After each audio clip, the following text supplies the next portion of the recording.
Okay, so we are trenching a new yard drain through this yard, and you can see we've got a nice trench going. It's actually coming out here to a swell. When it rains hard in this area, this floods up, and of course this is all going over to the St. Johns River. But what we need to do is we're going to actually attach a sump pump to this discharge, as well as make it gravity. With just a 4-inch line, we'll send it all the way back to the back. Hey, good morning. Chuck here with Apple Drains. You're about to watch one of the easiest installs that you could ever do. Yes, it looks like it's really hard, but you can do this yourself and save so much money. This video is filled with so many tips of how to do this, and I promise you that you can do this yourself. It is not hard. Yes, there is a lot of labor involved, but if you really want to do it yourself, this is a great video to learn. Be sure to check the description box below for more information. Kind of hard to tell. I've already trenched this. It's just me out here, by the way. You can do this yourself. Takes a little bit longer. Probably take me about 4 hours altogether. But we're digging through grade. In other words, it is actually downhill to where you see the fence, and then beyond the fence is even more downhill. So we're digging deep, coming out here to the swell. Here's a swell, and you can see the culvert over here where the water goes away. But we've got to make our line try to go downhill, or at least level. The secret is you've got to be deeper here, right here, where you discharge them from where you start. It will work. It may work a little slow if you don't have that much fall. If your line runs level, that's okay. It's still going to work. It might run just a little bit slow, but as long as you're higher where you start than where you discharge, your system will work great. So I've already trenched through here. You can see there's quite a bit of tree roots down here. I've got to take the trenching shovel, come back, clean all this out, and try to get as deep as I can, because I'm actually walking downhill right now back towards the back of the property. You can see I found the irrigation line. I pulled that out of the way, and right here where you see all the excess soil, this is where I had to turn the trencher around. And so when you run your trencher, you come up to a dead end, to a fence, you're going to have to turn it around and come back the other direction. It's going to pull all the soil back onto your trench where you just cut through, so you got to dig that out. It is real simple because it's already cut. Roots are all busted out. Everything should come out of there pretty quick. You can see the depth that we want to be at is I've already started with my trenching shovel. You can see my foot down there. It's down there. But this is a trenching shovel. And you need one of these if you're going to run a trencher, because it's exactly the width of your trench. You can see it's 6 inches wide. The trencher cuts a 6-inch trench. Your bigger shovel, which I've got one over here, of course, your bigger shovel is 8 inches wide. And I'll use that over here where we've got the excess soil from turning the trencher around, but then I'll still come back and use that little shovel to clean out the trench. With your trenching shovel, normally I tell you to dig backwards, but we're cleaning the trench, so I'm going to actually go forwards and then come back through it again. But try to push your body weight, get down to the bottom of the trench where you put that trencher. Pull out that soil, just set it right beside the trench, because you got to put it back in.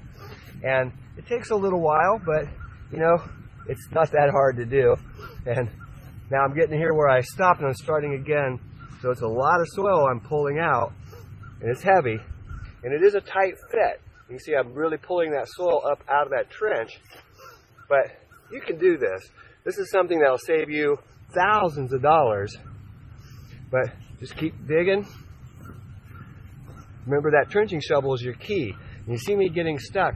Those are tree roots, and they stop you from pulling that shovel out because the trencher didn't cut a very straight cut down through there.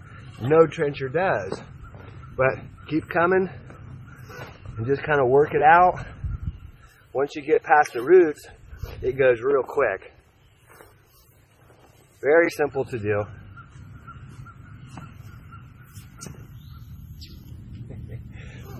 Okay, remember how I said it's hard to get the trenching shovel out past the tree roots. You can see them in there. So if you have a pair of loppers, try to get as many as you can, but you got to be over as far to the side of the trench as possible.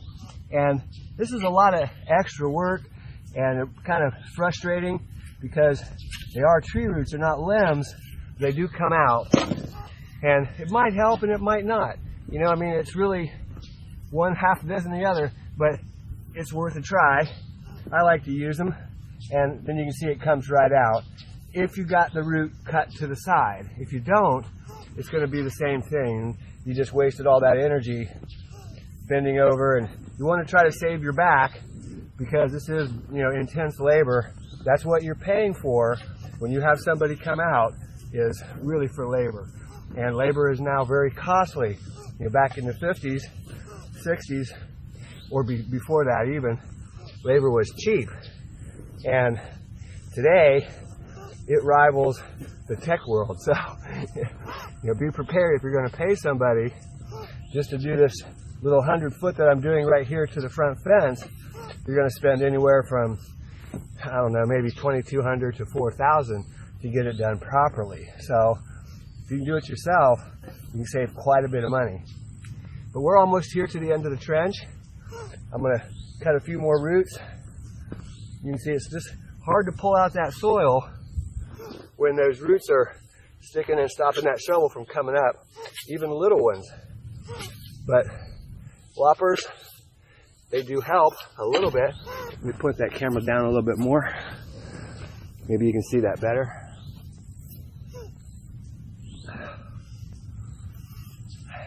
Difficult to work inside the trench, but you can see I do get dirty. If you can see my knee, you'll see it in a second. I actually go ahead and get down in the dirt because you get more leverage. You can see my knee coming into the picture, but you know, I try to save my back because we do this every day, and I tell my guys that too. You know, don't be afraid to get dirty because if you're clean, I know you weren't working. No, I'm just kidding. They work really hard. But get this out of there. You can see there's just a little bit of roots right there. It stops it from coming up. But we're almost there. Okay, so now we're ready to connect the trench. There's a trench on the other side of the fence. Basically, I treat this just like a sidewalk. And basically, you know, we want to scrape from the top. Take some of it out of here at the bottom so it's got a place to drop. And there's some tree roots here, but we cut those off the sides. And then you can scrape at the top so you can get down underneath and pull some out. And it'll come right out. Whoops. Sorry about that. But it'll come right out. And you can see, just a matter of seconds. What stops you from tunneling under a sidewalk or anything is a tree root or a rock. And the rocks really are tougher. Tree roots under a sidewalk, they're pretty tough, but I mean, you can see I've gotten right through that trench. That's a perfect level. Let me pull this out. So there we go. We went right underneath of the fence. Get it down a little deeper. You can see we've connected our trench on the other side. That side's a little different than this side. I'll show you that in a little bit. But we've got a real nice trench. It goes all the way out to the swell out front, and we're ready to go ahead and put some catch basins in here and lay our pipe. We'll do that here in just a second. So over here on the other side of the trench, it's just been, this is kind of where they've been putting all their excess clippings and grass and stuff. So a little different, but once we get past that, you can see where the trencher is, and just behind the trencher is where the sump pump is. So we want to make sure that we can get, number one, the discharge pipe, that 1.5 inch pipe, we're going to bury that as well. But we're also going to put a 4-inch gravity drain back there with a catch basin to help pick up the yard, because it all slopes to that low spot right there behind the trencher. So that should help out as well. So a couple of quick notes, real quick. You know, to trench that line with the trencher and then come back with the shovel, it took about 45 minutes altogether. So 15 minutes to trench, that goes pretty quick. And then about 30 minutes to come back with the shovel and clean it out to the proper depth. So that's all done. It is, you can see I'm sweating, it's quite humid. Yeah, you're gonna work, but keep your smile and, you know, just have fun with it. You'll think about it, you're saving thousands of dollars. No, I'm just kidding. But really, it is not that hard of a job to do. Second, a real quick note about gravel, perforated pipe, and the geofabric, those type of things. My experience over 30 years is that you know, as we go further north, especially into clay country, I'm not a big fan of geofabric to wrap these things around. I have seen and found that systems last 10 to 15 years with or without fabric. So if you're going to do a French drain and you're using gravel surrounded, you know, your perforated pipe surrounded by gravel, it's really up to you. If you want to put fabric around it, fine. If you don't, fine. Just if you don't, make sure you put lots of gravel. And I really like to bring gravel up to grade so that it really picks up a lot more surface water, and also it'll pick up that groundwater as it rises. The fabric, hey, it's up to you. I think that it slows down the system. There are thinner fabrics, of course, they don't last very long, but the French drain, the life expectancy with or without gravel is about 15 years at the most. Somebody might say, well, yeah, you know, I dug one up that's 30 years old. Well, basically what that tells me is the system probably didn't function very well, because otherwise that thing wouldn't be there. But anyways, that's just a quick note about that. So here's our pipe where we came under the fence. You can see there's still some roots right here, but just pull it on through. Just get it out on this side of the trench, and then you can work on it. I'm going to lay the rest of the pipe on the other side. Yes, this is a long video, but hopefully you learned all the tips that I'm showing you. And I promise you that you can save thousands of dollars by doing this yourself. Also, don't forget to subscribe to the new channel, French Drain Science. Link is in the description box below.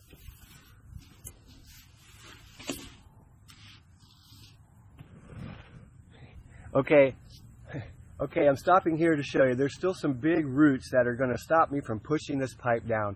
And I can force it around those roots, or I can take those loppers and I can cut that root off.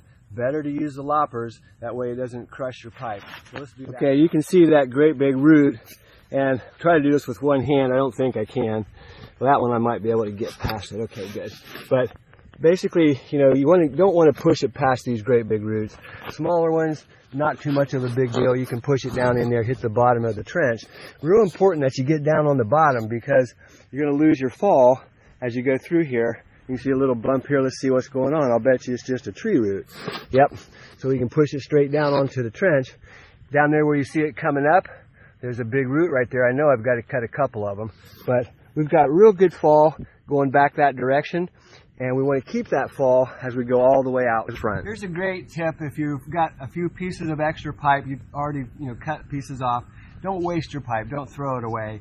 You can definitely put a coupling on here. This is an exterior coupling. In other words, it snaps onto the exterior. These are about $2.50. But if you don't have any, and you don't want to make another trip to Lowe's or wherever Home Depot carries those, what you can do is cut off about 6 inches of pipe. Just watch. 6 inches of pipe. Go ahead and slice it right down the middle. What we're going to do is make an interior coupling. So we're going to squish this together real tight. And then we insert it into one side about halfway. Then we can take the next piece, squeeze it again tight because it's hard to fit it, and twist until it comes together all the way. Sometimes you need a little body weight. There we go. What that did was it expanded inside the pipe, the little ridges. This is solid, but I always put a couple of set screws in there. These are 3/4 inch with a 5/16 inch nut driver, but I just want to hold them in place. That way I know they won't come apart. The amount of water that might leak out of here is so insignificant. As long as it's got downhill flow, it's so insignificant. The system's not designed to be watertight. This is a great way to adapt for the do-it-yourselfer, save yourself $2.50, but more than that, you save an hour of time of going, if you've run out of this coupling, an hour in time to go to the store and back. So anyways, a real great little tip if you don't have a coupling. So back here in the backyard, we had a real good downpour, and you can see there's a catch basin right here in their little driveway, and there's more catch basins and perforated pipe that run across the yard. It's gathering all the water, and basically we've sent it over here to a sump basin. They got an RV parked back here, but come back around and you can see, you can hear it, it's just pouring into the sump basin. And temporary discharge lines on top of the ground that sends it out front. Let's go around front there and see if we've got any flow. It's only kicked on a couple of times here, but we may have a flow. It's a lot of water to fill up that 4-inch pipe. So temporarily, you can hear it kicked on. Temporarily, I just stuck it into the discharge, and it's, this pipe's carrying it on out to the swell. Let's walk out there and take a look, see if we have a flow of water out there. So yeah, I can see it from here. It filled up the trench. Just need a little bit more of a discharge, dig that out. But water's come all the way out. And remember, this pipe's down underneath of there, but you can see once we dig this out a little bit, it'll come out. And you don't even need to do that, but we want to make sure that water does get out all the way out. So the system works really good. And once we bury it, they shouldn't have any more problems. A couple of quick things. You can definitely, these rural properties, you can definitely dig a swale along the side of the property just like this. I mean, same kind of thing. Dig a swale. You can see it over there, how it comes down, and you can mow it. But of course, when it floods, you can't mow it. You can definitely do that on your property. I think it's a much neater install if you put pipe underground. That way, you're assured that water is going to come out, and you don't need to do any type of landscaping or anything. If you did a swale, you might want to put some river rock in there, just more cost. And also to excavate it, you're going to need a pretty good excavating machine, mini excavator or a small backhoe, to create your swale. You got to get it down pretty deep in order for that system to work and flow out of there. But basically, if you give water a place to go, it will go there. So I just walked around front there to show you the discharge and came back here to check the catch basin. You can see all the water's gone, even with it all clogged up. It really works great. Catch basin's taken all that water away, and it went over to the sump basin, like I said. Works really good. Water may back up for a few minutes, but if you give it a place to go, especially with a pump, it's going to take it out of here, and you're going to be real happy with your results. Okay, so the rain has passed, and of course now it's really hot and humid, but starting to backfill. And this is really the hardest part because it's wet now, but you just use your rake and push it back on the top. You can see my rake down here. I went ahead and added some more pipe. We're deep enough to do so. And also added a low voltage landscape wire for them so that they could have some lighting out front there. And basically what this is 3-inch pipe, and then there's 1.5-inch pipe, and there's a connection there. I've showed you that donut many times.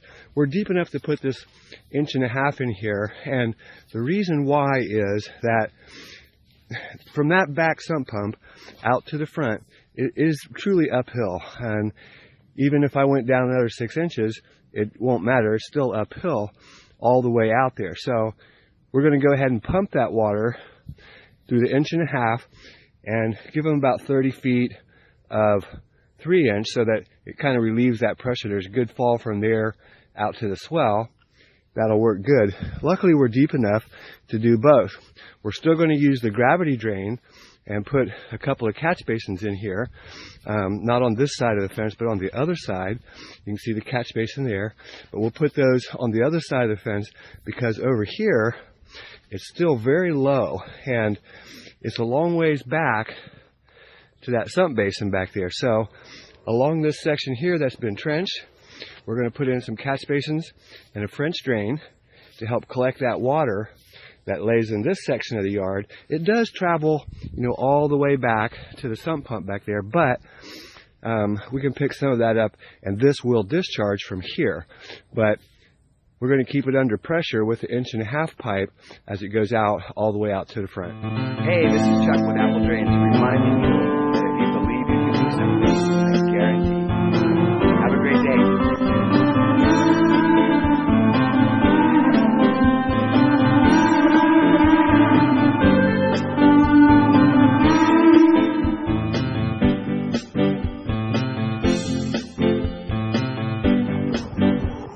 Everybody, Nash and Joe with the Tampa Drain Dudes.